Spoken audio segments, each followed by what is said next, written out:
Hey, welcome back everybody to Apex Point. It's been a while since we've covered anything on this game because their last couple updates, I mean, they were fine, but it wasn't nothing too groundbreaking. But today we have a new update. And as you can see right there, part of that new update's a new car. So we've got an absolute ton of stuff to cover for this update. So let's jump right into it. Then we'll take a look at the car. So changes to the cars. The S100P added various engine modifications for up to 200 XX wheel horsepower. The EG6 added a new drag wing. That'll be pretty cool. We like the Civic drag cars. The FD3S fixed some parts, added a fuel tank. The YN85 added a cowl induction hood. That'll be interesting. Added a new kit, added fuel tank. Common parts, added new lightweight drag seat.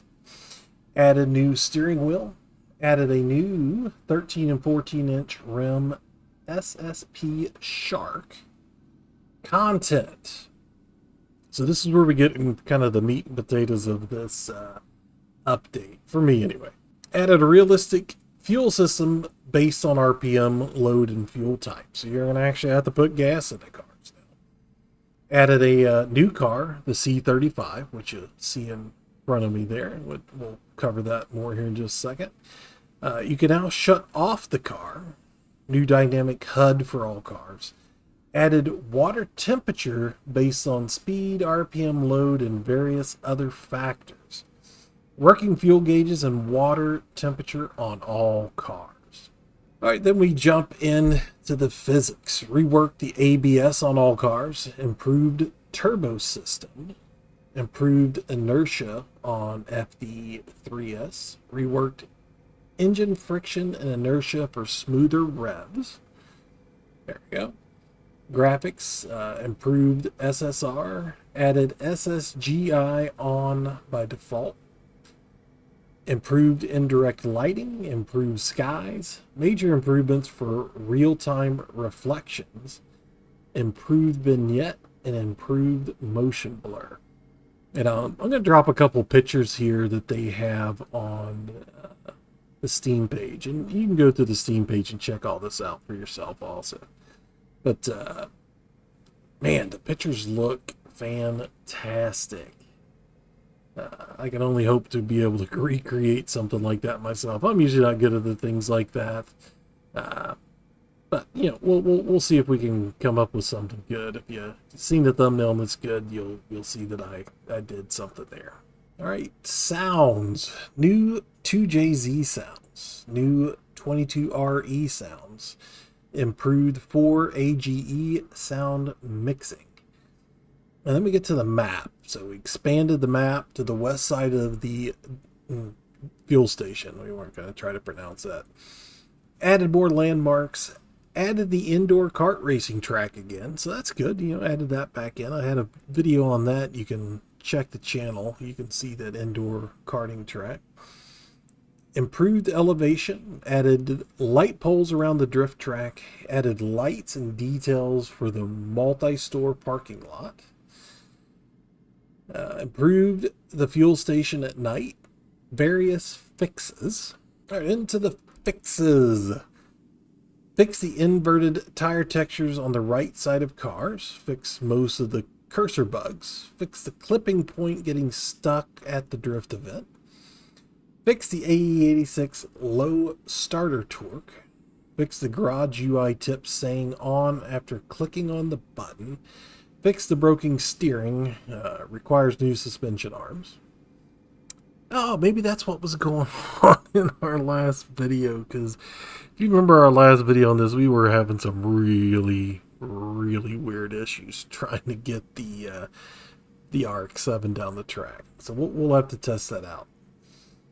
Miscellaneous added the possibility to name your car when you buy them from the dealer, and we can show you that here in a minute. Added the car model year plus the name in the parking menu. Added a slider for the parked car list. Improved loading times. Then for races, added a drift event at the indoor track with 5 clipping points. They got a little picture of that I'll throw up here. Added a short one lap time attack at the indoor track. And then lastly, important notes. In case you had a car with broken steering animation, please replace the suspension arms. So we'll have to try that on the FD. In case the car didn't steer correctly, as if it crab walking, please sell the car and buy another car. Oh my god. It is a beta, folks, so yeah, it's a beta. New profile is highly recommended, but not essential. I think I'm getting to the point with this save that I am going to need a new save. Just too many bugs. I mean, they have fixed most of them, but a lot of there's just lingering issues. I think it's about time to restart the old game, and that is it on the note. So let's jump in here. So what do we have here? Actually, let's just pull up the parking list. So you see here, this one's the junker. This is the nice one. So it's a 2000 C35. Well, let's just bring the junker out here and take a look at it. So I found this one at the car lot. This thing's got, you know, mismatched color wheels, you know, missing a tail light. I mean, this is a drift spec car here. If you ever seen one, it's you know, missing some of the interior. We'll look at the hood of the other one, but it's missing a lot of the air box and stuff. I mean, it's got the RB25, so that's a plus. But you can see there where you can name them. So this is the nice one. So this one, so if we open this one up here, you see we got the full effect. You know, the engine cover, the air box. You know, it's got the whole interior. Again, we got to give these guys kudos because their interior detail is phenomenal. Ooh, even got carpet in the back. Do we have? Oh, I'm actually kind of disappointed we don't have a spare tire. Oh, we got a slider here. I wish we could make that a little wider, but beside the point. Yeah, very nice. The modeling is top notch. So this is the. Oh, I gotta look it up again. I forgot. So this here is the C35. So I had to look that up. I'm not super familiar with the JDM car. So it's got the RB in it, so obviously it's a Nissan. And it is a Nissan Laurel. Hopefully I'm pronouncing that right. I don't know. I'm just a hillbilly, so forgive me. But the Nissan Laurel, it's the last generation rear drive 4-door sports car. Not sports car, 4-door, you know, sedan. It's pretty cool. These I know are popular for drifting. Let's go over and see, since this is, ooh, sorry. Since this is our first iteration with a RB. So, exhaust pipes, all that stuff. Pistons. So we got all the parts and pieces. What I'm looking for. Ooh, ITBs. That could be a cool build. So we got clutch. We got the Neo cover. So it is a Neo engine that's in there. If you're not sure what that is, just look it up. So ITBs, we got a couple different intake manifolds, fuel rails, some NA exhaust headers, turbo headers. Of course, we gotta have turbo on an RB, and your normal range of V1 through 5. Two different intercoolers. So they're throwing the the blow-off valve, which was introduced in the last patch, so they got that there. We're going to need to test that. So we have an all-wheel drive transmission and an adjustable transmission. And it looks like you could put the 2J in it. That's awesome.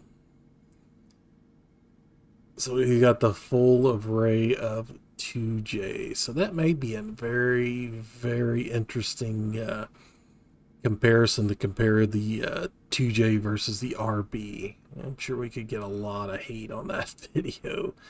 Fanboys in the comments. You 2JC and RB, but